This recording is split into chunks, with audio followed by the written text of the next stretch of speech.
എല്ലാവർക്കും നമസ്കാരം. സാഫർജാൻ EXൻ്റെ ടാലി പ്രൈമിനെ അടിസ്ഥാനമാക്കിയിട്ടുള്ള പുതിയൊരു ക്ലാസ്സിലേക്ക് എല്ലാവർക്കും സ്വാഗതം. നമ്മൾ ഇന്ന് ചെയ്യുന്നത് നമ്മുടെ പ്രാക്ടീസ് ബുക്കിലെ അഞ്ചാമതായിട്ടുള്ള വർക്കാണ്, അഥവാ ലയന സ്റ്റോർ. അല്ലേ, കമ്പനിയുടെ പേര് ലയന സ്റ്റോർ ആണ്. ഈ ലയന സ്റ്റോർ എന്ന ഈ ഒരു വർക്കിൻ്റെ പ്രത്യേകത എന്താണ്? ഇത് നിങ്ങൾക്ക് തന്നിട്ടുള്ളത് ബാലൻസ് ഷീറ്റാണ്. ബാലൻസ് ഷീറ്റ് എന്ന് പറയുമ്പോൾ നമുക്കറിയാം, ഒരു ഇയർ കംപ്ലീറ്റ് ആയി അല്ലേ, ഒരു ഫിനാൻഷ്യൽ ഇയർ അവസാനിച്ചു, ഇനി പുതിയൊരു ഫിനാൻഷ്യൽ ഇയർ ആണ്. അപ്പോൾ കഴിഞ്ഞ ഫിനാൻഷ്യൽ ഇയറിലെ ഡാറ്റാസ് നമ്മൾ ഈ വർഷത്തേക്ക് എങ്ങനെ ഓപ്പണിംഗ് ആയിട്ട് കൊടുക്കാം, അതാണ് ഈ ബാലൻസ് ഷീറ്റിൻ്റെ വർക്ക് നമ്മൾ ലെഡ്ജറായിട്ട് ചെയ്യുന്നതിൻ്റെ ഉദ്ദേശം. അപ്പോൾ ഇതുവരെ നമ്മൾ ചെയ്ത 4 വർക്കുകളും, ലെഡ്ജർ ക്രിയേഷനിലെ 4 വർക്കുകളും എന്തായിരുന്നു? ട്രയൽ ബാലൻസ് തന്നിട്ട് അത് എങ്ങനെയാണ് ലെഡ്ജറായിട്ട് റെക്കോർഡ് ചെയ്യുക എന്നുള്ളതായിരുന്നു. ട്രയൽ ബാലൻസ് എന്ന് പറയുമ്പോൾ മന്ത്ലി തയ്യാറാക്കുന്നതാണ്. മന്ത്ലി ഉള്ള കണക്കുകളാണ് നമ്മൾ ചെയ്തിട്ടുള്ളത്. അപ്പോൾ ഇനി ഒരു ഇയർ കംപ്ലീറ്റ് ആയ ശേഷം നെക്സ്റ്റ് ഇയറിലോട്ട് നമ്മൾ ചെയ്യുന്നതിനാണ് നമ്മൾ എന്ത് പറയുന്നത്? ബാലൻസ് ഷീറ്റ് എന്ന് പറയുന്നത്. ഓക്കെ, അപ്പോൾ ഈ ബാലൻസ് ഷീറ്റ് നമ്മൾ ലെഡ്ജറായിട്ട് റെക്കോർഡ് ചെയ്യാൻ പോവുകയാണ്. ഓക്കെ, അപ്പോൾ അത് നമുക്ക് തുടങ്ങാം. ലയന സ്റ്റോർ നമ്മുടെ 5ാമത്തെ വർക്ക് ബുക്കിലെ 5ാമത്തെ വർക്കാണ് നമ്മൾ ചെയ്യാൻ പോകുന്നത്. ഓക്കെ, അപ്പോൾ എല്ലാവരും ആദ്യം മുതൽ അവസാനം വരെ കാണാം. ഈ ക്ലാസ് ഓരോ കാര്യങ്ങളും നിങ്ങൾക്ക് കണ്ട ശേഷം നിങ്ങൾ സ്വന്തമായിട്ടൊന്ന് ചെയ്ത് നോക്കുക. ഓക്കെ, നമുക്ക് ക്ലാസ് സ്റ്റാർട്ട് ചെയ്യാം. അപ്പോൾ നമുക്ക് ക്ലാസ് സ്റ്റാർട്ട് ചെയ്യാം. ലയന സ്റ്റോർ അല്ലേ, ലയന സ്റ്റോർ എന്ന ഈ ഒരു വർക്കാണ് നമുക്ക് ചെയ്യാനുള്ളത്. ഓക്കെ ആണല്ലോ. നമ്മുടെ ലെഡ്ജർ ക്രിയേഷനിലെ 5ാമത്തെ വർക്കാണിത്. ഞാൻ നേരത്തെ പറഞ്ഞു കഴിഞ്ഞു, ബാലൻസ് ഷീറ്റാണ് തന്നിട്ടുള്ളത് അല്ലേ. ബാലൻസ് ഷീറ്റ് തന്നു കഴിഞ്ഞാൽ അതിൻ്റെ അർത്ഥം എന്താണ്? ഒരു ഇയർ കംപ്ലീറ്റ് ആയിട്ടുണ്ട് എന്നുള്ളതാണ്. അപ്പോൾ ആ ഒരു ഇയറിലെ കണക്കുകളൊന്നും ഇപ്പോൾ നമ്മുടെ സിസ്റ്റത്തിലില്ല. അപ്പോൾ ആ ഒരു ഇയറിലെ കണക്കുകളെല്ലാം നമ്മുടെ ഈ ഒരു വർഷം മുതലാണ് വർക്ക് സ്റ്റാർട്ട് ചെയ്യുന്നത്. ഈ വർഷത്തേക്ക് നമ്മൾ ഓപ്പണിംഗ് ആയിട്ട് കൊടുക്കുക, അല്ലെങ്കിൽ ഈ കഴിഞ്ഞ വർഷത്തെ കണക്കുകൾ ഈ വർഷത്തേക്ക് നമ്മൾ മാറ്റി കൊടുക്കുമ്പോഴാണ് നമ്മൾ എന്തായിട്ട് ചെയ്യുന്നത്? അതിനെ ലെഡ്ജറായിട്ട് റെക്കോർഡ് ചെയ്യേണ്ടി വരുന്നത്. ഓക്കെ അല്ലേ? അപ്പോൾ നമുക്ക് നോക്കാം. ഓക്കെ അല്ലേ, ഈ വർക്ക് എങ്ങനെയാണ് ചെയ്യുക എന്നുള്ളത്, ലെഡ്ജർ ക്രിയേഷനായിട്ട് നമ്മൾ എങ്ങനെയാണ് ചെയ്യുക. അപ്പോൾ ബാലൻസ് ഷീറ്റാണ് നോക്കാം. നമ്മൾ ആദ്യം ചെയ്യേണ്ടത്, നമ്മൾ നേരത്തെ പറഞ്ഞ പോലെ തന്നെ ഗേറ്റ് വേ ഓഫ് ടാലിയിൽ എന്താണ്? ക്രിയേറ്റിൽ വരിക, അതിൽ നമ്മൾ ലെഡ്ജറിൽ വരിക. ഓക്കെ, അപ്പോൾ നമുക്ക് ഓപ്പണിംഗ് ബാലൻസ് ഇവിടെ ഇതുവരെ വന്നിട്ടില്ല, കാരണം ഇതുവരെ നമ്മൾ കൊടുത്തിട്ടില്ലല്ലോ അല്ലേ. ഓക്കെ, അപ്പോൾ നമ്മൾ തുടങ്ങാം. ആദ്യം തന്നിട്ടുള്ളത് ക്യാപിറ്റലാണല്ലോ അല്ലേ. 2,84,000 ക്യാപിറ്റലിൻ്റെ എമൗണ്ട് തന്നിട്ടുള്ളത്. നമ്മൾ സാധാ പോലെ തന്നെയാണ് ചെയ്യേണ്ടത്. ക്യാപിറ്റൽ എന്ന് പറഞ്ഞു കൊടുക്കുക, അണ്ടർ ക്യാപിറ്റൽ അക്കൗണ്ടാണ്. ഓക്കെ, ക്യാപിറ്റൽ അക്കൗണ്ട് എന്നൊക്കെയുള്ള അണ്ടർ കൊടുത്ത ശേഷം 2,84,500. ഓക്കെ, ആ എമൗണ്ടാണ് നമ്മൾ കൊടുക്കേണ്ടത്. 2,84,000. ഓക്കെ, അപ്പോൾ 2,84,000 നമ്മൾ കൊടുക്കേണ്ട എമൗണ്ട്. ഓക്കെ, അത് കൊടുത്തു കഴിഞ്ഞു, നേരെ എൻ്റർ ചെയ്തു. ഓക്കെ, അപ്പോൾ നമുക്ക് ബാലൻസ് ഇപ്പോൾ ഇവിടെ വന്നിട്ടുണ്ട്, 2,84,000 ഇവിടെ വന്നിട്ടുണ്ട്. ഓക്കെ, സേവ് ചെയ്തു. നെക്സ്റ്റ് നമുക്ക് അടുത്തായിട്ട് പറയാനുള്ളത് ലോൺ ഫ്രം SBI അല്ലേ. SBIയിൽ നിന്നും നമ്മൾ ലോൺ എടുത്ത എമൗണ്ട് എത്രയാണ് തന്നിട്ടുള്ളത്? 1,50,000. ഓക്കെ, നമുക്ക് എങ്ങനെയാണ് അതിൻ്റെ അണ്ടർ കൊടുക്കുക? Loan from SBI. ഓക്കെ, അപ്പോൾ ലോൺ ഫ്രം SBI നമ്മൾ കൊടുക്കുന്നു. Loan from SBI under loan ലൈബിലിറ്റിയാണ് കേട്ടോ. ലോൺസ് ലൈബിലിറ്റിയാണ് കൊടുക്കേണ്ടത്. 1,50,000. ഓക്കെ, 1,50,000 കൊടുക്കുന്നു. അത് കൊടുക്കുന്നതോടുകൂടി ഇവിടെ വീണ്ടും നമുക്ക് ഡിഫറൻസ് കൂടും. ഓക്കെ, ഡിഫറൻസ് കൂടി വന്നിട്ടുണ്ട്, നേരെ എൻ്റർ ചെയ്യുക. ഓക്കെ, ഇനി അപ്പോൾ അതും കഴിഞ്ഞു. ഇനി അടുത്തതായിട്ട് നമുക്ക് കൊടുക്കാനുള്ളത് bank OD from SBI. Bank OD എന്ന് പറയുമ്പോൾ ഓവർ ഡ്രാഫ്റ്റ് ആണ്. ഫ്രം SBIയിൽ നിന്ന് ഓവർ ഡ്രാഫ്റ്റ് ഉള്ളതാണ്. 2,50,000. അപ്പോൾ എങ്ങനെയാണ് അതിൻ്റെ അണ്ടർ വരിക? ബാങ്ക് OD ഫ്രം SBI എന്ന് കൊടുത്തു. അണ്ടർ ലോൺസ് ലൈബിലിറ്റി അല്ല നമുക്ക് വേണ്ടത്, ബാങ്ക് OD അക്കൗണ്ടാണ്. അപ്പോൾ ഇവിടെ ഉണ്ടാവും ബാങ്ക് OD അക്കൗണ്ട്, ഓവർ ഡ്രാഫ്റ്റിൻ്റെ അക്കൗണ്ട്. ഓക്കെ, ഓവർ ഡ്രാഫ്റ്റിൻ്റെ അക്കൗണ്ട് നമ്മൾ കൊടുത്തു. എത്രയാണ് എമൗണ്ട് തന്നിട്ടുണ്ടായിരുന്നത്? ജസ്റ്റ് ഒന്നുകൂടി നോക്കാം. എമൗണ്ട് തന്നിട്ടുള്ളത് 2,50,000. ഓക്കെ, 2,50,000 എന്ന എമൗണ്ട് കൊടുത്തു, സേവ് ചെയ്യുന്നു. വീണ്ടും നമ്മൾ ഡിഫറൻസ് ഇവിടെ കൂടി വന്നിട്ടുണ്ട്. നെക്സ്റ്റ് അടുത്തായിട്ട് നമുക്ക് നോക്കാം ലോൺ ഫ്രം കോശിയിൽ നിന്നും ലോൺ എടുത്തതാണ്. അപ്പോൾ ലോൺ എടുത്തതാണെങ്കിൽ നമ്മൾ എന്തായാലും അതിൻ്റെ അണ്ടർ ലോൺസ് ലയബിലിറ്റി തന്നെയാണ് കൊടുക്കുക അല്ലേ. Loan from Koshy, loans liability തന്നെയാണ് കൊടുക്കേണ്ടത്. ലോൺസ് ലയബിലിറ്റി കൊടുക്കുന്നു. എത്രയാണ് നമുക്ക് ജസ്റ്റ് അതിന് എമൗണ്ട് തന്നിട്ടുള്ളത്? 48,202.50. ഓക്കെ, നമുക്ക് ആ എമൗണ്ട് കൊടുക്കാം. 48,202.50. ഓക്കെ, ഞാനത് കൊടുത്തു കഴിഞ്ഞു. ഓക്കെ, അപ്പോൾ അത് കഴിഞ്ഞ ശേഷം പിന്നെ നമുക്ക് ഇവിടെ ലയബിലിറ്റീസൊക്കെ കഴിഞ്ഞാൽ പിന്നെ അതിൻ്റെ തൊട്ട് താഴെ സൺട്രി ക്രെഡിറ്റേഴ്സ് എന്ന് തന്നിട്ടുണ്ട്. നമ്മളെ സൺട്രി ക്രെഡിറ്റേഴ്സ് എന്ന് പറഞ്ഞു കഴിഞ്ഞാൽ ആരാണ്? നമ്മൾ ആർക്കാണോ പണം കൊടുക്കാനുള്ളത് അല്ലേ. അപ്പോൾ ഇവിടെ 3 പാർട്ടീസിനെ തന്നിട്ടുണ്ട്. അപ്പോൾ ഒന്ന് G&G association, JP distribution, air trading. നേരത്തെ നമ്മൾ ട്രയൽ ബാലൻസ് ആയിരുന്നപ്പോൾ നേരെ സൺട്രി ക്രെഡിറ്റേഴ്സ് എന്നാണ് കൊടുത്തിട്ട് അതിൻ്റെ അണ്ടർ സൺട്രി ക്രെഡിറ്റർ തന്നെ കൊടുക്കും, എമൗണ്ട് കൊടുക്കും. അങ്ങനെയായിരുന്നു നമ്മൾ ചെയ്തിരുന്നത്. പക്ഷേ ഇവിടെ നമ്മൾ കൊടുക്കണം, ഈ പേര് തന്നെ കൊടുക്കണം. ഓക്കെ അല്ലേ. G&G അസോസിയേഷൻ എന്നാണ് ടൈപ്പ് ചെയ്യേണ്ടത്, അല്ലാതെ സൺട്രി ക്രെഡിറ്റേഴ്സ് എന്ന് കൊടുക്കരുത്. അപ്പോൾ G&G അസോസിയേഷൻ എന്ന് പറഞ്ഞിട്ട് കൊടുക്കുക, G&G. അപ്പോൾ ഇവർ നമ്മുടെ സൺട്രി ക്രെഡിറ്റേഴ്സ് ആയത് എന്തുകൊണ്ടായിരിക്കും? നമ്മൾ അവരുമായിട്ട് എന്തെങ്കിലും കഴിഞ്ഞ വർഷം പർച്ചേസ് നടത്തിയിട്ടുണ്ടാകും, അതിൻ്റെ ബാലൻസ് കൊടുക്കാനുണ്ട് ഇപ്പോഴും അല്ലേ. അത് ഈ വർഷത്തേക്ക് നമ്മൾ മാറ്റി വെക്കുകയാണ്.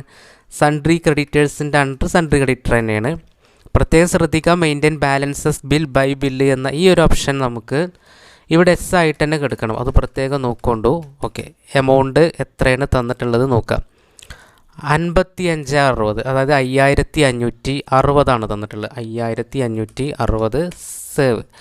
എൻട്രി ചെയ്യുമ്പോൾ കണ്ടോ, ഇവിടുന്ന് എമൗണ്ട് കൊടുക്കുന്ന സമയത്ത് ഇവിടെ ഇങ്ങനെ ഒരു വിൻഡോ വരും, OB എന്ന് പറഞ്ഞിട്ട് ടൈപ്പ് ചെയ്ത് കൊടുക്കുക. എന്താണെന്നുള്ളത് ഞാൻ കഴിഞ്ഞ പ്രാവശ്യം പറഞ്ഞിട്ടുണ്ട്. ഓക്കെ, എൻ്റർ ചെയ്യുക, സേവ് ചെയ്യാം. ഇനി അടുത്തതായിട്ട് നമുക്ക് ചെയ്യാനുള്ളത് നോക്കാം. JP ഡിസ്ട്രിബ്യൂഷൻ അല്ലേ, അത് മറ്റൊരു സൺട്രി ക്രെഡിറ്റർ തന്നെയാണ്. 20,000 അതിൻ്റെ എമൗണ്ട്. അപ്പോൾ JP distribution under sundry creditor തന്നെയാണ്. അതിന് എമൗണ്ട് തന്നിട്ടുള്ളത് 20,000. ഓക്കെ, എപ്പോഴും ശ്രദ്ധിക്കേണ്ടത് നമ്മുടെ ബാലൻസ്, അതായത് ഓപ്പണിംഗ് ബാലൻസിൻ്റെ ഡിഫറൻസ് അക്കൗണ്ട് അവിടെ എന്ത് ചെയ്യുന്നുണ്ട്? കൂടിക്കൊണ്ടേ ഇരിക്കുന്നുണ്ട്. ഓക്കെ, വീണ്ടും അടുത്തതായിട്ട് നമുക്ക് നോക്കാം AR trading company. AR trading company എന്ന് പറയുമ്പോൾ അതും നമുക്ക് സൺട്രി ക്രെഡിറ്ററാണ്. 12,050 അല്ലേ, 12,050 നമുക്കതിൻ്റെ എമൗണ്ട് വരുന്നത്. അപ്പോൾ AR ട്രേഡിംഗ് കമ്പനി, അപ്പോൾ AR ട്രേഡിംഗ് കമ്പനി നമ്മളെ സംബന്ധിച്ചിടത്തോളം സൺട്രി ക്രെഡിറ്റർ തന്നെയാണ്. ഓക്കെ, 120,50 എമൗണ്ട് വരുന്നത്. 120,50 എമൗണ്ട് കൊടുത്തു. നേരെ OB കൊടുക്കാൻ മറക്കരുത്. സൺട്രി ക്രെഡിറ്ററിനൊക്കെ നമ്മൾ OB കൊടുക്കണം. ഓക്കെ, ഇനി അടുത്തതായിട്ട് നമുക്ക് കറണ്ട് ലയബിലിറ്റി അല്ലേ, കറണ്ട് ലയബിലിറ്റീസാണ് തന്നിട്ടുള്ളത്. ഔട്ട്സ്റ്റാൻഡിങ് സാലറി, ഔട്ട്സ്റ്റാൻഡിങ് ഇൻട്രസ്റ്റ് ഉണ്ട്. എന്താണ് ഈ ഔട്ട്സ്റ്റാൻഡിങ് സാലറി? കഴിഞ്ഞ പീരീഡിൽ നമ്മൾ കൊടുക്കാൻ ബാലൻസ് വന്ന സാലറിയാണിത്. പെൻഡിങ്ങിലുള്ള സാലറിയാണ്, അതുപോലെ പെൻഡിങ്ങിലുള്ള ഇൻട്രസ്റ്റുമാണ്. ഓക്കെ, അപ്പോൾ അത് നമുക്ക് കറണ്ട് ലയബിലിറ്റി ആയിട്ടാണ് കൊടുക്കേണ്ടത്. അപ്പോൾ ഔട്ട്സ്റ്റാൻഡിങ് സാലറി കൊടുക്കുക. Outstanding salary under current liability ആയിട്ട് തന്നെ റെക്കോർഡ് ചെയ്യണം, മറക്കരുത്. കറണ്ട് ലയബിലിറ്റി എമൗണ്ട് 1,000 കൊടുത്തു. ഓക്കെ, ഇനി അടുത്തതായിട്ട് നമുക്ക് ഔട്ട്സ്റ്റാൻഡിങ് ഇൻട്രസ്റ്റ് ആണ് 2,300 അല്ലേ. അപ്പോൾ ഔട്ട്സ്റ്റാൻഡിങ് ഇൻട്രസ്റ്റ് നമുക്ക് കൊടുക്കേണ്ടത് അതും കറണ്ട് ലയബിലിറ്റി ആയിട്ടാണ്. 2,300 2,300 കൊടുക്കുക. നേരെ എൻ്റർ ചെയ്യുക, സേവ് ചെയ്യുക. ഇപ്പോൾ ഇവിടെ നമുക്ക് ബാലൻസ് ഇപ്പോൾ ഡിഫറൻസ് ആയിട്ട് കാണിക്കേണ്ടത് 77,31,12 അല്ലേ, 0.50. ഓക്കെ, 77,31,12.50 കണ്ട. ഇപ്പോൾ ഈ സൈഡ് നമുക്ക് ക്ലിയർ ആയിട്ടുണ്ട്, അതായത് ലയബിലിറ്റി സൈഡ് നമുക്ക് ക്ലിയർ ആയിട്ടുണ്ട്. ഇനി അസറ്റ് സൈഡും നമുക്ക് ഇതേ ബാലൻസ് തന്നെ കറക്റ്റായിട്ട് കിട്ടണം. അപ്പോൾ കിട്ടുന്നുണ്ടോ നമുക്ക് നോക്കാം. അടുത്തതായിട്ട് ക്യാഷ് ഇൻ ഹാൻഡ് ആണ് പറയുന്നത്. ക്യാഷ് ഇൻ ഹാൻഡ് ഒരിക്കലും നമ്മൾ ടൈപ്പ് ചെയ്യരുത്. എന്ത് ചെയ്യണമെന്ന് പറഞ്ഞിട്ടുള്ളത്? പേജ് പഠിക്കണം. അപ്പോൾ പേജ് പഠിക്കുക. എന്തുകൊണ്ടാണ് പേജ് പഠിക്കേണ്ടത് എന്നുള്ളത് ഞാൻ മുമ്പേ പറഞ്ഞിട്ടുണ്ട് അല്ലേ, കഴിഞ്ഞ ഇതിൽ നമ്മൾ പറഞ്ഞിട്ടുണ്ട്. അതിനായിട്ട് നമ്മളൊരു വീഡിയോ ഇതിൽ അപ്ലോഡ് ചെയ്തിരുന്നു. അപ്പോൾ ആ വീഡിയോ നിങ്ങൾ കാണുക. ഓക്കെ അല്ലേ. എപ്പോഴും നിങ്ങൾ പ്ലേ ലിസ്റ്റ് ഓപ്പൺ ചെയ്ത് നോക്കി കഴിഞ്ഞാൽ നിങ്ങൾക്ക് കറക്റ്റായിട്ട് കാണാൻ പറ്റും. ഓക്കെ, അപ്പോൾ പേജ് ഇപ്പോൾ പ്രസ് ചെയ്ത് കഴിഞ്ഞാൽ നമുക്ക് ക്വിറ്റ് എന്ന് പറഞ്ഞ മെസ്സേജ് കാര്യം വരിക. അപ്പോൾ നമ്മൾ എന്ത് ചെയ്യണം? എസ്കേപ്പ് ബട്ടൺ പ്രസ് ചെയ്യുക. വീണ്ടും പേജ് പഠിച്ചുകൊണ്ടേ ഇരിക്കുക. പേജ് പഠിക്കുന്തോറും നമുക്ക് ഈ ക്വിറ്റ് മെസ്സേജ് വരുന്ന സമയത്ത് നമ്മൾ എന്ത് ചെയ്യണം? എസ്കേപ്പ് ബട്ടൺ കൊടുക്കുക. ഓക്കെ, അപ്പോൾ ഇങ്ങനെ അടിച്ചടിച്ച് ഇങ്ങനെ ചെയ്യുന്ന സമയത്ത് തന്നെ കണ്ട നമ്മൾ ക്യാഷ് ഇവിടെ വന്നിട്ടുണ്ട്. ക്യാഷിൻ്റെ നേരെ അണ്ടർ ക്യാഷ് ഇൻ ഹാൻഡ് തന്നെയാണ്. ഇനിയിപ്പോൾ നമുക്ക് ക്യാഷ് ക്രിയേറ്റ് ചെയ്യണമെങ്കിൽ ചെയ്യുകയൊക്കെ ചെയ്യാം. ക്യാഷ് നമ്മൾ ക്രിയേറ്റ് ചെയ്യുമ്പോൾ വേറെ എന്തെങ്കിലും പേര് കൊടുക്കേണ്ടി വരും, ക്യാഷ് ഇൻ ഹാൻഡ് എന്നോ അങ്ങനെ എന്തെങ്കിലും കൊടുക്കേണ്ടി വരും. സെയിം പേരിൽ ക്യാഷ് എന്നുള്ള പേരിൽ നമുക്ക് ഇനി ഒരിക്കലും ക്രിയേറ്റ് ചെയ്യാൻ പറ്റില്ല, കാരണം ഓൾറെഡി ഉണ്ട്. 4200 അതിൻ്റെ എമൗണ്ട് വരുന്നത്. 4000 എമൗണ്ട് കൊടുത്തു, നേരെ സേവ് ചെയ്യുന്നു. നെക്സ്റ്റ് ഇപ്പോൾ നമുക്ക് ഡിഫറൻസ് കുറഞ്ഞു കിട്ടാം. ഡിഫറൻസ് കുറഞ്ഞ് വരുന്നുണ്ട്, കാരണം അസറ്റ് സൈഡാണല്ലോ കൊടുക്കുന്നത്. ഇപ്പോൾ SBI, അടുത്ത് SBI ആണ്. SBI എന്ന് പറയുമ്പോൾ നമുക്കറിയാം SBI ബാങ്ക് അക്കൗണ്ട് ആണല്ലോ അല്ലേ. SBI ബാങ്ക് അക്കൗണ്ട് കൊടുക്കുക. SBIൻ്റെ അണ്ടർ ബാങ്ക് അക്കൗണ്ട് 15300 അതിൻ്റെ എമൗണ്ട്. ഓക്കെ, അതും കൊടുത്തു. ഡിഫറൻസ് എപ്പോഴും നോക്കണം. ഓക്കെ, അപ്പോൾ 15300 കൊടുത്തു. ഇനി നമുക്ക് അടുത്തത് നമ്മളിവിടെ സൺട്രി ക്രെഡിറ്റേഴ്സ് കൊടുത്ത പോലെ ഇത് സൺട്രി ഡെപ്റ്റേഴ്സ് ആണ്. ദീപ സ്റ്റേഷനറി, AVM സ്റ്റോർ, പ്രിയ medicals, Sreesakthi store, PKR store. അപ്പോൾ ഇതൊക്കെ നമുക്കൊന്ന് ക്രിയേറ്റ് ചെയ്ത് നോക്കാം. അപ്പോൾ ദീപ സ്റ്റേഷനറി ആണ്. 21000 അതിന് എമൗണ്ട് വരുന്നത്. ദീപ സ്റ്റേഷനറി. ഓക്കെ, അവർ നമ്മുടെ സൺട്രി ഡെപ്റ്ററാണ്. നമ്മുടെ സൺട്രി ഡെപ്റ്റർ ആവാൻ കാരണം അവർക്ക് നമ്മൾ എന്ത് ചെയ്തിട്ടുണ്ടാവും, സെയിൽ ചെയ്തിട്ടുണ്ടാവും കടത്തിന് അല്ലേ, അല്ലെങ്കിൽ പിന്നെ എന്ത് ചെയ്തിട്ടുണ്ടാവും, ക്യാഷ് അവർക്ക് കടം കൊടുത്തിട്ടുണ്ടാവും. രണ്ട് കേസും നമുക്ക് ഒരേപോലെയാണ്. സൺട്രി ഡെപ്റ്റേഴ്സ് 21000 എമൗണ്ട് എന്ന് പറഞ്ഞു. OB കൊടുക്കാൻ മറക്കരുത്. സൺട്രി ഡെപ്റ്ററിനും ക്രെഡിറ്ററിനാണ് നമ്മൾ OB കൊടുക്കേണ്ടത്. AVM സ്റ്റോർ 18000 എമൗണ്ട് വന്നിട്ടുള്ളത്. ഓക്കെ, AVM സ്റ്റോർ കൊടുക്കുക. സൺട്രി ഡെപ്റ്റർ തന്നെയാണ്, അതിന് എമൗണ്ട് നമുക്ക് 18000 വരുന്നത്. ഓക്കെ, അത് കൊടുത്തു. OB കൊടുക്കുക. ഓക്കെ, അതും സേവ് ചെയ്ത് കഴിഞ്ഞു. ഓക്കെ, ഇനി അടുത്തായിട്ട് പ്രിയ മെഡിക്കൽസ് 12000 എമൗണ്ട്. ഓക്കെ, പ്രിയ മെഡിക്കൽസ് സൺട്രി ഡെപ്റ്റർ തന്നെയാണ്. 12000 എമൗണ്ട് വരുന്നത്. 12000 കൊടുത്തു. ഓക്കെ, ഇവിടെ OB കൊടുക്കുക, സേവ് ചെയ്യുക.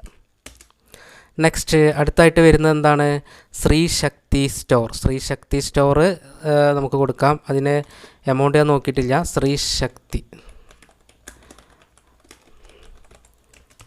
സൺട്രി ഡെപ്റ്റർ തന്നെയാണല്ലോ അല്ലേ. അപ്പോൾ സൺട്രി ഡെപ്റ്റർ തന്നെ നമ്മളോട് കൊടുക്കുന്നു. നേരെ എൻ്റർ ചെയ്യുക. എമൗണ്ട് എത്രയാണ് വന്നിട്ടുള്ളത്, 22540 ആണ്. ഓക്കെ, 22540. അപ്പോൾ അതും കൊടുത്തു. നേരെ OB കൊടുക്കുക. ഓക്കെ, സേവ് ചെയ്യാം. ഇനി അടുത്തതായിട്ട് നമുക്ക് PKR സ്റ്റോറാണ്. 10000 ആണ്. ഓക്കെ, PKR സൺട്രി ഡെപ്റ്ററാണ്. സൺട്രി ഡെപ്റ്റർ മാറ്റേണ്ട ആവശ്യമില്ല, അത് തന്നെയായിരുന്നു. ഓക്കെ, 10000 ആണ് അതിന് എമൗണ്ട് വരുന്നത്. ഇവിടെ OB കൊടുക്കുക, നേരെ എൻ്റർ ചെയ്യുക, സേവ് ചെയ്യുക. അങ്ങനെ സൺട്രി ഡെപ്റ്റേഴ്സിനെ കംപ്ലീറ്റ് നമ്മളിപ്പോൾ ക്രിയേറ്റ് ചെയ്തിട്ടുണ്ട്. സൺട്രി ഡെപ്റ്ററും കൂടി ക്രിയേറ്റ് ചെയ്തതിന് ശേഷം ഇപ്പോൾ നമ്മൾ ഡിഫറൻസ് നോക്കുമ്പോൾ 670,072 ഉണ്ട് അല്ലേ, കുറേ കുറഞ്ഞിട്ടുണ്ട്. ഓക്കെ, ഇനി നമ്മൾ അടുത്തതായിട്ട് കറണ്ട് അസറ്റുകൾ റെക്കോർഡ് ചെയ്യാൻ പോകുന്നത്. ഒന്ന് loan to Jacob Thomas. Loan Jacob തോമസിന് അങ്ങോട്ട് കൊടുത്താട്ടാ, അതുകൊണ്ടാണ് അത് കറണ്ട് അസറ്റ് ആയത്. ഇവിടെ നമ്മൾ ലോൺ ഫ്രം ആയിരുന്നു, ലോൺ എടുത്തതായിരുന്നു, അപ്പോൾ ലൈബിലിറ്റി ആയിരുന്നു, ലോൺസ് ലൈബിലിറ്റി ആയിരുന്നു വന്നിരുന്നത്. പക്ഷേ ഇത് നമുക്ക് കറണ്ട് അസറ്റാണ്, ലോൺ അങ്ങോട്ട് കൊടുത്താൽ ജേക്കബ് തോമസിന്. ഓക്കെ, അപ്പോൾ 1500 അതിൻ്റെ എമൗണ്ട് വരുന്നത്. അപ്പോൾ നമുക്ക് കറണ്ട് അസറ്റായിട്ട് കൊടുക്കാം. Loan to Jacob Thomas. ഇവിടെ നമ്മൾ കൊടുക്കുമ്പോൾ ഇതിന് കറണ്ട് അസറ്റാണ് പറഞ്ഞിട്ടുള്ളത് എന്നുണ്ടെങ്കിലും നമുക്ക് കറണ്ട് അസറ്റിന് പുറമെ വേറെയും കൊടുക്കാം കേട്ടോ. ലോൺസ് ആൻഡ് അഡ്വാൻസ് എന്നൊരു അക്കൗണ്ട് ഇതിലുണ്ടാവും കണ്ടോ, അസറ്റായിട്ട് ഇതും കൊടുക്കുക. അതിനണ്ടർ രണ്ടും ഒന്നാണ്. കറണ്ട് അസറ്റ് കൊടുത്താലും നമുക്ക് ലോൺസ് ആൻഡ് അഡ്വാൻസ് കൊടുത്താലും ഒരേ എഫക്റ്റ് തന്നെയാണ് സംഭവിക്കുക, പ്രത്യേകിച്ച് കാര്യമൊന്നുമില്ല, രണ്ടും ഒരേപോലെയാണ്. ഓക്കെ, കറണ്ട് അസറ്റ് എത്രയാണ് അതിൻ്റെ എമൗണ്ട് വന്നിട്ടുള്ളത്, ലോൺ കൊടുത്തിട്ടുള്ളത് 1500 ആണ്. ഓക്കെ, 1500 ആണ് ഇനി അയാളുടെ ബാലൻസ് ആയിട്ട് നമ്മുടെ കയ്യിലുള്ളത്. ഇനി നമുക്ക് പ്രിലിമിനറി എക്സ്പെൻസ് ആണ്. പ്രാരംഭ ചെലവുകൾ, പ്രിലിമിനറി എക്സ്പെൻസ്. അത് പലരും എക്സ്പെൻസ് ആയിട്ട് കൊടുക്കും. എക്സ്പെൻസ് അല്ല, ഇത് ബാലൻസ് ഷീറ്റാണ്. ബാലൻസ് ഷീറ്റ് ഒരിക്കലും എക്സ്പെൻസ് വരില്ല, അസറ്റും ലൈബിലിറ്റീസും മാത്രമേ വരുള്ളൂ. ഓക്കെ അല്ലേ. അപ്പോൾ നമ്മൾ തീർച്ചയായിട്ടും അതിന് കറണ്ട് അസറ്റ് തന്നെ നമുക്ക് കൊടുക്കാം. ഓക്കെ, അപ്പോൾ നമുക്ക് കറണ്ട് അസറ്റ് കൊടുക്കാം. കറണ്ട് അസറ്റ് കൊടുത്തിട്ട് നേരെ എൻ്റർ ചെയ്യുക. ഓക്കെ, എത്രയാണ് പ്രിലിമിനറി എക്സ്പെൻസ്, 7000 കേട്ടോ. അപ്പോൾ 7000 കൊടുത്തു. ഓക്കെ, എമൗണ്ട് മാറിപ്പോവാതെ കറക്റ്റായിട്ട് കൊടുക്കണം, എങ്കിലേ നമുക്ക് ബാലൻസ് കൃത്യമായിട്ട് തന്നെ കിട്ടുള്ളൂ. അടുത്തത് പ്രീപെയ്ഡ് ഇൻഷുറൻസ് ഓൺ മോട്ടോർ വെഹിക്കിളാണ്. അപ്പോൾ പ്രീപെയ്ഡ് മോട്ടോർ വെഹിക്കിളിൻ്റെ ഇൻഷുറൻസ് പ്രീപെയ്ഡ് ആയിട്ട് അടച്ചിട്ടുണ്ട്. Prepaid insurance on motor vehicle, അതിൻ്റെ കറണ്ട് അസറ്റ് തന്നെയാണ് പ്രീപെയ്ഡ് അറിയുമ്പോൾ അല്ലേ, മുൻകൂട്ടി അടച്ചതാണ് പ്രീപെയ്ഡ്. അതെത്ര വരിക? 350. അപ്പോൾ 350 രൂപ നമ്മൾ അഡ്വാൻസ് ആയിട്ട് പേയ്മെൻറ്റ് പോയിട്ടുണ്ട്. ഓക്കെ, ഇനി അടുത്തെന്താണ്? പ്രീപെയ്ഡ് ഇൻഷുറൻസ് ഓൺ ബിൽഡിങ്ങിൽ വരുന്ന ഇൻഷുറൻസ് ആണ്, അത് പ്രീപെയ്ഡാണ്. പ്രീപെയ്ഡ് ഇൻഷുറൻസ് ഓൺ ബിൽഡിങ്ങിൽ നമുക്ക് എന്ത് വന്നിട്ടുണ്ട്? ഒരു അഡ്വാൻസ് ആയിട്ടുള്ള ഇൻഷുറൻസ് പോയിട്ടുണ്ട്. കറണ്ട് അസറ്റാണ്. 1200 തോന്നുന്നത് അതിൻ്റെ എമൗണ്ട്. അതിന് ജസ്റ്റ് നോക്കാമെന്ന് ഉറപ്പ് വരുത്താം. ഓക്കെ, 1200 തന്നെയാണ്. ഓക്കെ, സേവ് ചെയ്യുന്നു. നെക്സ്റ്റ്, ഇനി നമുക്ക് ഫിക്സഡ് അസറ്റുകളും കൂടെ ഉള്ളൂ അല്ലേ. ഫിക്സഡ് അസറ്റ് കഴിഞ്ഞ് പിന്നെ സ്റ്റോക്ക് ഇൻ ഹാൻഡും കൂടെ നമുക്ക് പിന്നെ വരുന്നുണ്ട്. സ്റ്റോക്ക് ഇൻ ഹാൻഡ് നമുക്ക് എന്തായാലും കൊടുക്കേണ്ട ആവശ്യം വരില്ല, നമുക്ക് ഈ ഡിഫറൻസ് ആയിട്ടാണ് കിട്ടേണ്ടത്. അപ്പോൾ അടുത്ത് നമുക്ക് ബിൽഡിങ് 1,65,000. ഓക്കെ, ബിൽഡിങ് ഫിക്സഡ് അസറ്റാണ്. ഫിക്സഡ് അസറ്റ് കൊടുത്തിട്ട് 1,65,000 അതിൻ്റെ എമൗണ്ട്. നേരെ എൻ്റർ ചെയ്യുക, സേവ് ചെയ്യുക. നെക്സ്റ്റ്, ക്യാരേജ് വാൻ ആണ് കേട്ടോ. ഓക്കെ, ക്യാരേജ് വാൻ നമുക്ക് പ്രൊഡക്റ്റുകളൊക്കെ കൊണ്ടുപോകാനൊക്കെ ഉള്ള വാനാണ് ഉദ്ദേശിക്കുന്നത്. ക്യാരേജ് വാന് അണ്ടർ ഫിക്സഡ് അസറ്റാണ്. എത്രയാണ് നമ്മളുടെ എമൗണ്ട് കണ്ടത്? 96,000 അല്ലേ എമൗണ്ട് കണ്ടത്? 96,000. ഓക്കെ, 96,000 കൊടുത്തു. നേരെ എൻ്റർ ചെയ്യുക, സേവ് ചെയ്യുക. ഓക്കെ, നെക്സ്റ്റ് ലാൻഡാണ് തന്നിട്ടുള്ളത് അല്ലേ, സ്ഥലമാണ്. നമുക്ക് എത്ര ലക്ഷത്തിൻ്റെ ലാൻഡ് നമുക്ക് നോക്കാം. ലാൻഡ് ഫിക്സഡ് അസറ്റാണ്. നമുക്ക് ലാൻഡ് 70,000 ഇവിടെ തന്നിട്ടുള്ള എമൗണ്ട്. Okay, land 70,000. അവസാനമായിട്ട് നമുക്ക് കമ്പ്യൂട്ടർ കൂടി ഉണ്ട് 14,800 അല്ലേ കമ്പ്യൂട്ടർ. അപ്പോൾ കമ്പ്യൂട്ടറും കൂടി ഞാനിവിടെ കൊടുക്കുമ്പോൾ ശ്രദ്ധിക്കേണ്ട കാര്യം, ഫിക്സഡ് അസറ്റാണ് കമ്പ്യൂട്ടർ കൂടി ഞാനിവിടെ കൊടുക്കുമ്പോൾ നമുക്കിതാ ഈ സ്റ്റോക്ക് ഇൻ ഹാൻഡ് ഈ എമൗണ്ടായിട്ട് നമുക്കിവിടെ കിട്ടണം. ഓക്കെ, ഇവിടെ കിട്ടണം. അപ്പോൾ 14,800 എൻട്രി ചെയ്യൂ. എൻട്രി ചെയ്ത സമയത്ത് നമുക്കിവിടെ വന്നിട്ടുണ്ട് 314,222.50. അത് തന്നെയല്ലേ നമുക്ക് ഡിഫറൻസ് നോക്കൂ. നമുക്ക് ഡിഫറൻസ് 314,222.50. ഇതെല്ലാം നമുക്ക് ഡിഫറൻസ് കിട്ടിയിട്ടുള്ളതെന്നുണ്ടെങ്കിൽ നമ്മൾ എവിടെയെങ്കിലും ചെയ്ത് തെറ്റിയിട്ടുണ്ടാവും. ജസ്റ്റ് നമ്മൾ എന്ത് ചെയ്യണം? ആൾട്ടറിൽ വന്നിട്ട് നോക്കണം. അങ്ങനെയാണെങ്കിൽ ആൾട്ടർ ഏതാണ്? ആൾട്ടർ, അതിൽ ലെഡ്ജറിൽ കയറുക, ഓരോന്നും ചെക്ക് ചെയ്യുക. നമ്മൾ ഏതാണോ ഫസ്റ്റ് കൊടുത്ത് അവിടെ നിന്ന് ചെക്ക് ചെയ്യണം. ഇതിൽ നമ്മൾ ഫസ്റ്റ് കൊടുത്തത് എയർ ട്രേഡിംഗ് ആണ് വന്നിട്ടുള്ളത്. പക്ഷേ എയർ ട്രേഡിംഗ് അല്ലല്ലോ നമ്മൾ ഫസ്റ്റ് കൊടുത്തത്, ക്യാപിറ്റൽ അല്ലേ. അപ്പോൾ ക്യാപിറ്റൽ അങ്ങനെ നോക്കണം കേട്ടോ. ബുക്കിൽ ഏതാണോ വർക്കിൽ തന്നിട്ടുള്ളത് അതിനനുസരിച്ച് വേണം പോകാൻ. ഓക്കെ, അപ്പോൾ ഇതാണ് നമ്മുടെ ഇന്നത്തെ ക്ലാസ് എന്ന് പറയുന്നത്. മാത്രമല്ല നമ്മൾ ഇനി ഇതിൻ്റെ പ്രോഫിറ്റ് ആൻഡ് ലോസ് അക്കൗണ്ട് കാണിച്ചിട്ടില്ല അല്ലേ. പ്രോഫിറ്റ് ആൻഡ് ലോസ് അക്കൗണ്ട് ഇതിലൊന്നും ഉണ്ടാവില്ല, കാരണം ബാലൻസ് ഷീറ്റാണ് നമ്മൾ കൊടുത്തിട്ടുള്ളത്. അപ്പോൾ ഇനി ബാലൻസ് ഷീറ്റിൽ വന്ന് നോക്കുകയാണെങ്കിൽ നമുക്ക് കറക്റ്റ് ഡീറ്റെയിൽ ആയിട്ട് കാണും. നമ്മൾ ആ ഡിഫറൻസ് ഇവിടെ വന്നിട്ടുണ്ട്. 3,14,222.50 നമുക്ക് രണ്ട് സൈഡിൽ ഈക്വലായിട്ട് വന്നിട്ടുണ്ട്. അപ്പോൾ ഈ സൈഡിൽ കുറവ് എന്ന് പറയുന്നത് ഈ 3,14,222.50 കുറവാണുള്ളത്. കാരണം അത് നമുക്ക് സ്റ്റോക്കിൻ്റെ എമൗണ്ടാണ്. സ്റ്റോക്ക് ഒരിക്കലും കൊടുക്കില്ല എന്ന് പറഞ്ഞു. അതിനൊക്കെ കുറിച്ചുള്ള കാര്യങ്ങൾ ഇനി നിങ്ങൾക്ക് അറിയാൻ പോകണേ ഉള്ളൂ, കാരണം നമ്മൾ ഡീറ്റെയിൽ ആയിട്ട് ഞാൻ അതിനെക്കുറിച്ച് പറയാൻ പോകണേ ഉള്ളൂ. ഓക്കെ, അപ്പോൾ വീണ്ടും നമുക്ക് നെക്സ്റ്റ് വീഡിയോയിൽ കാണാം, അടുത്ത വർക്കുമായിട്ട് കാണാം. അതുവരെ എല്ലാവർക്കും ഒരിക്കൽ കൂടി നന്ദി, നമസ്കാരം.